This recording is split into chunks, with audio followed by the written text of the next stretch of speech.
Indonesia memiliki keberagaman kekayaan alam, mulai dari keindahan alam, kultur budaya, dan keberagaman hayati. Terkhususkan Yogyakarta yang bisa dieksplor lebih jauh. Yogyakarta selalu menghasilkan apa yang kita inginkan. Keanekaragaman hayati, kebudayaan, kultur, dan keindahan alam serta kesenian yang dimilikinya membuat kita seakan ingin kembali ke sana.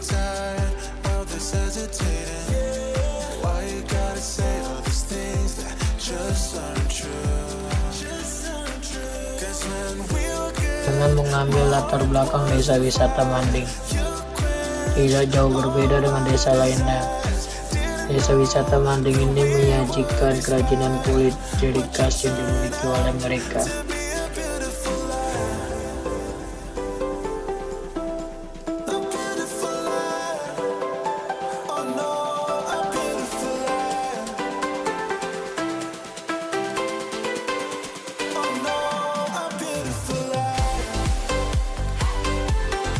Desa wisata Manding, kami mengambil beberapa narasumber seperti Bapak Purwardi, Bapak Jumakir, dan beberapa wisatawan yang berasal dari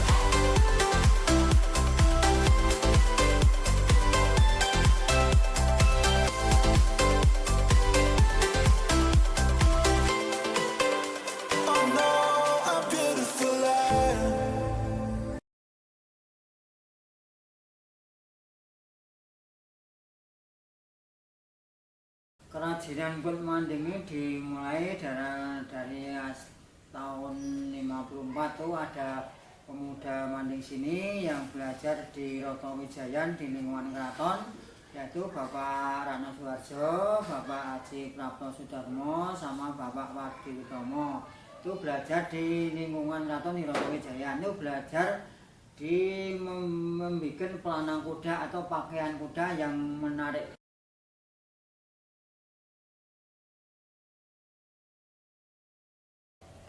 Di masa pandemi ini kan ya memang membandingkan mendunia ya, jadi efek dari pandemi itu ya masyarakat Manding ini banyak yang vakum jadi nggak produksi, karena kan pertama itu kan nggak boleh ketemu satu sama lain, jadi untuk menjaga jangan sampai penularan pandemi itu memang agak lama itu, jadi ada sekitar, kalau saya sendiri 4 bulan ya kerja itu pandemi itu dari awal, terus pandemi itu terus ada solusi itu, ada online itu ya, dari kita jualan lewat online itu, jadi mau nggak mau pakai online. Dulu sebelum pandemi itu nggak ada yang menjual pakai online, terus kita ya mau nggak mau belajar dari keadaan masyarakat sini, semuanya itu yang produksi sama toko-toko itu menjualnya lewat online.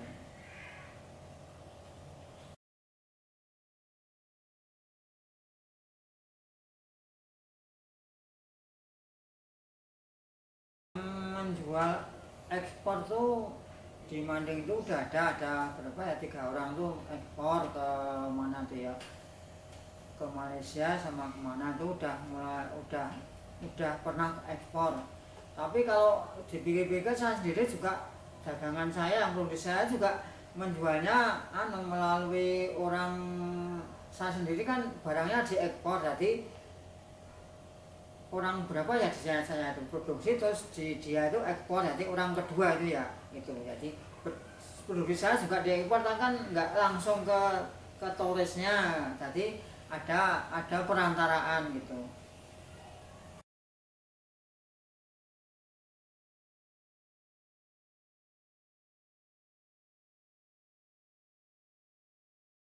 Harga tinggi itu pernah, memang produksinya kita harus berkualitas. Yang kedua itu ada seninya, dikasih ya seperti pernak-pernik yang ditempelkan di sana atau gimana tuh, biar mengangkat produksi kulit tuh, bisa mengangkat harganya tinggi. Pertama yang penting kualitasnya. kualitas bahan kulitnya sama kualitas produksinya yang bagus, terus dikasih seperti tata timbul atau tata apa itu, terus dikasih pernak-pernik yang membuat si tas itu atau produksi itu bisa bermutu gitu.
Pertama, dengan ciri khas tatah timbul, dengan ciri khas kulitnya kulit nabati.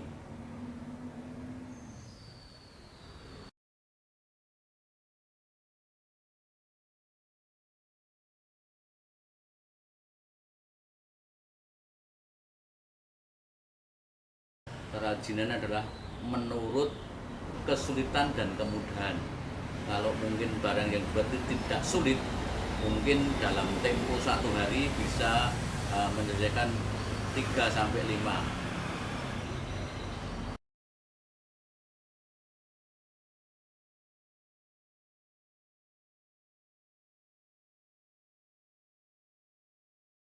Satu, dengan alat untuk memotong kulit namanya gunting, ya. Dengan alat untuk menipiskan ketebalan kulit ini namanya pisau. Lalu nanti untuk menghaluskan kulit namanya ini kalau sekarang setrika, kalau ini adalah gosok, ini manual. Lalu untuk menggaris juga belum ada penggaris, ini adalah alat penggaris untuk menggaris. Lalu kalau nanti sudah jadi bentuk tas, ini belum ada mesin, dulu manual. Ini adalah uncek untuk melubangi tas yang jadi, dan ini dilubangi. Lalu sebagai pengganti mesin ini adalah dengan alat yang sangat manual, yaitu ini ada dua mata jarum yang nanti dimasukkan di lubang, lalu tarik seperti ini masuk lubang, ini ditarik, masuk lubang, masuk lambung, tarik sampai terus. Karena pada saat tahun 57 kita belum punya mesin. Sebenarnya ini sebagai pengganti mesin adalah 2 mata jarum dengan 1 benang.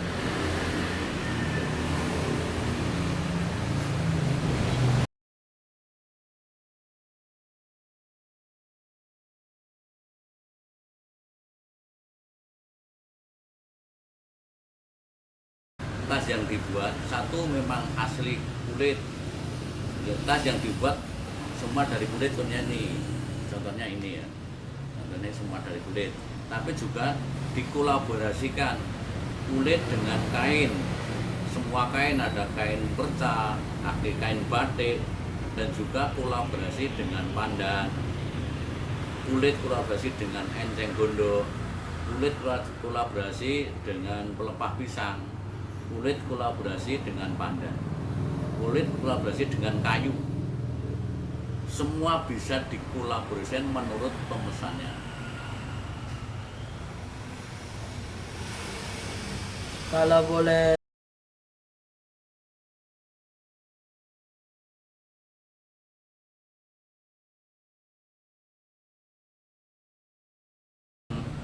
Kemanualan, yaitu membuat yang namanya tatah timbul.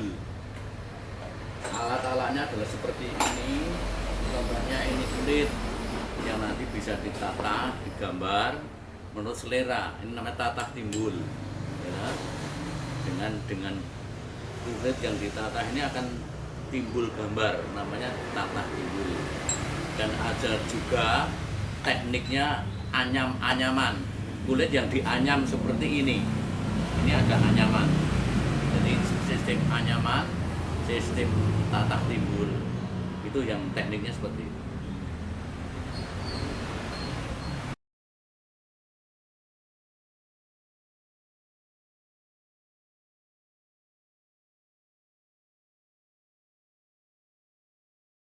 Kalau dari awal memang yang menentukan adalah si pembuat. Dari tahun 57 sampai 76 itu yang menentukan buat. Jadi di tempat rumah sudah terbuat. Tapi dengan perkembangan karena sudah ekspor, maka yang menentukan bentuk sampel gambar adalah pemesan. Jadi bentuk itu adalah yang menentukan adalah pasar atau pemesan. Jadi bagi si pelaku hanya nurut saja pasar atau pemesannya seperti apa. Mungkin minggu ini membuat kolaborasi kulit dengan enceng, mungkin minggu kemarin besok sudah berubah, itu menurut pasar.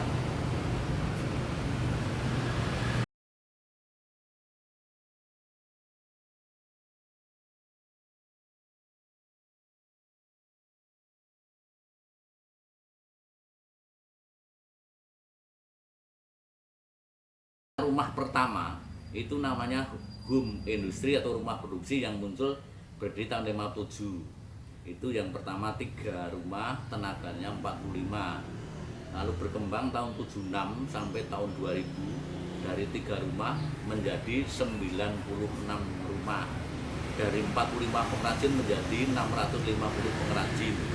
Lalu setelah berkembang seperti itu, ada kendala alam gempa bumi tahun 2006, itu dari jumlah 96 rumah itu tinggal 42 rumah produksi, ya, dan pekerja itu dari 650 tinggal 325.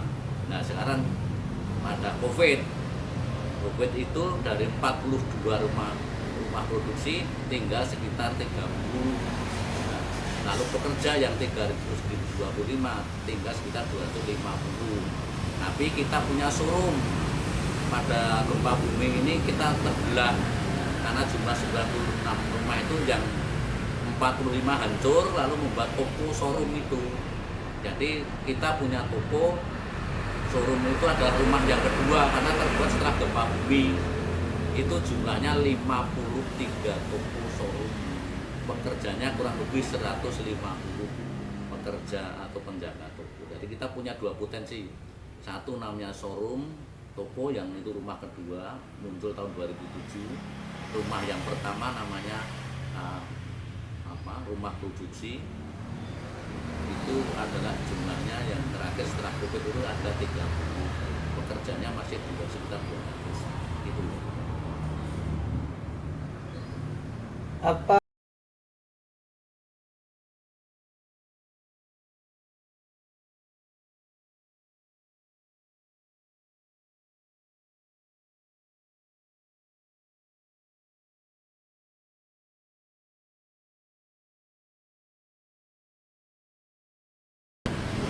peningkatan kapasitas badan permusyawaratan desa.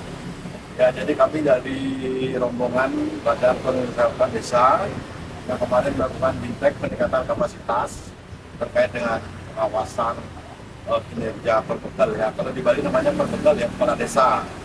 Tadi kami dibanding ke sini ke Kelurahan Pandowo Harjo. Bagaimana penerapan pengawasan terhadap kinerja kepala desa di sini. Terus kami sebagai bahan untuk melakukan pengawasan juga di desa. Nah itu tujuan utama kami di sini itu bukan. Nah setelah itu karena masih ada waktu kita berkunjung ke beberapa tempat wisata maupun tempat-tempat kerajinan yang ada di Yogyakarta.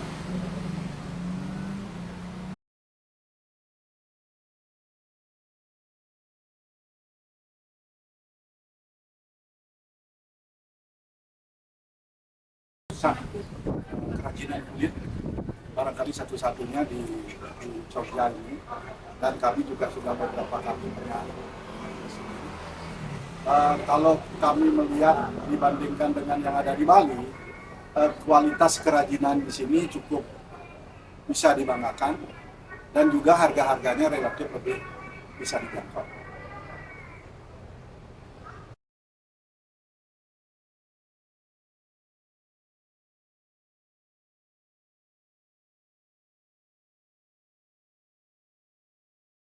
Memiliki mandiri untuk membeli kerajinan di Manding ini yang berasal dari kulit semua. Mungkin saya tambahkan sedikit Anda. Boleh. Ya, kita di samping ke tempat tujuan utama, kita berwisata ke sini, kita mau belajar, di samping itu kita juga mau ingin tahu kerajinan di sini. Siapa tahu kita juga punya potensi di Bali, tapi mungkin teman-teman dari desa tertentu punya, walaupun bukan dari kulit, mungkin bahannya dari bahan lain, tapi cara pengelolaannya seperti apa, yang bisa berfungsi. Di sini kok mereka bisa berhasil dengan kulit, kalau kita di tempat kita nanti kita bisa berhasil dengan sesuatu dengan bahan apa misalnya. Karena kita kan daerah wisata juga di Bali, dan banyak barang-barang seperti ini datangnya dari luar Bali. Sehingga kami juga ingin ambil bagian di sana dengan potensi yang kami miliki.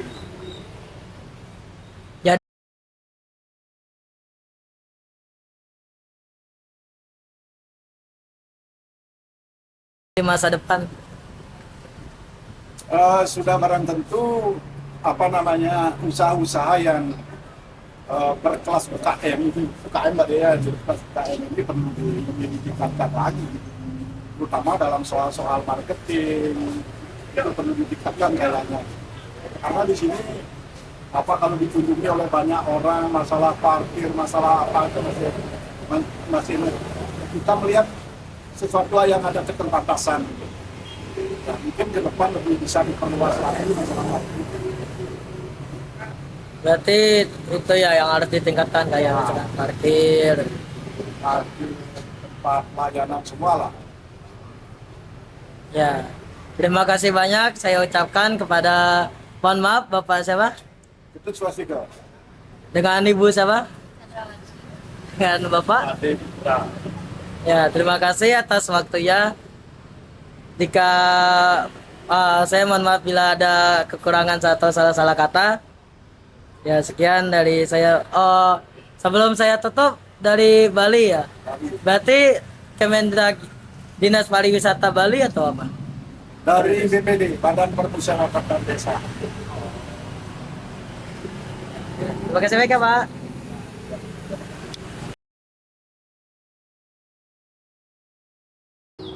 Wisata Manding ini memiliki beraneka ragam ciri khas. Yang menonjol ialah teknik tata timbul, teknik yang dihasilkan oleh kesenian pola pikir dan juga pengrajinan tangan yang sangat teliti dan ulet, menjadikan ciri khas tersendiri di desa wisata Manding.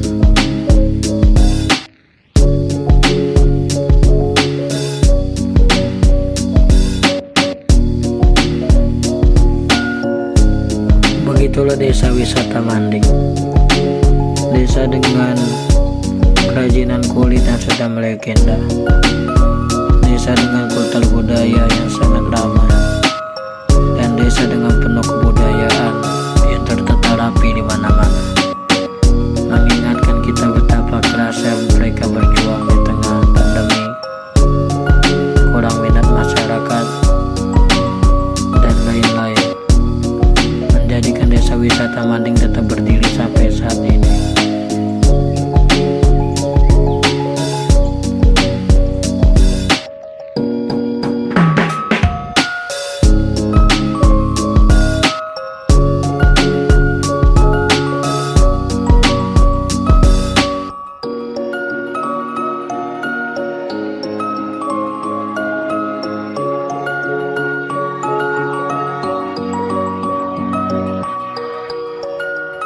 Banyak pelajaran yang bisa kami dapatkan dari desa wisata Manding ini, mulai dari keuletan, kegigihan, dan juga kreativitas yang tinggi yang dihasilkan oleh para pengrajin kerajinan kulit Manding ini,